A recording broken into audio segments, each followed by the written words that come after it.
Une nouvelle journée, un nouveau coup de gueule. Daniel Riolo est réputé pour ne pas mâcher ses mots à l'antenne. Et il l'a encore prouvé ces dernières semaines en prenant la défense de Kylian Mbappé, en vacances aux États-Unis avec Achraf Hakimi. Ou encore en disant ce qu'il pense à propos de l'affaire autour de Noël Le Graët et du comportement du sélectionneur de l'équipe de France Didier Deschamps.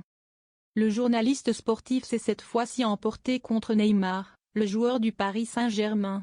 Après leur défaite face à Rennes en Ligue 1 dans l'émission After Foot avec Gilbert Bribois et Stéphane Guy sur RMC.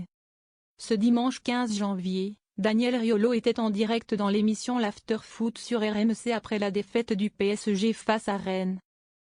Un auditeur a fait part aux journalistes présents sur le plateau de sa déception par rapport à la performance de l'attaquant pendant le match de Ligue 1.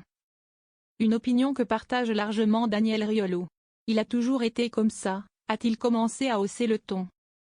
Il s'est foutu de votre gueule, de tous les supporters du PSG en faisant une demi-bonne saison parce qu'il préparait la Coupe du Monde. Il s'en fout du PSG. Là, c'est fini. Il a recommencé à jouer aux jeux vidéo toute la nuit, il y a des images qui circulent à nouveau. C'est terminé. Avant de continuer, et il est titulaire parce que Galtier, l'entraîneur du club, note de la rédaction.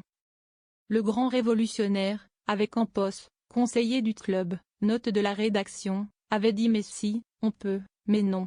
Il le laisse sur le terrain jusqu'au bout parce qu'il peut te sortir un exploit. Il le laisse jusqu'à la 90e minute alors qu'il fait un match pourri a ensuite surenchéri Stéphane Guy, un commentaire qui relance tout de suite Daniel Riolo. Mais est-ce qu'on se rend compte que Neymar, en termes de recrutement, transfert, salaire, c'est le plus gros flop de l'histoire du football? A-t-il balancé en direct? Journaliste sportif a d'ailleurs insisté, pour lui, il s'agit bien du pire recrutement de l'histoire du football, un avis largement partagé par Stéphane Guy. Il faut dire que le transfert de Neymar fait partie des plus chers de l'histoire du football.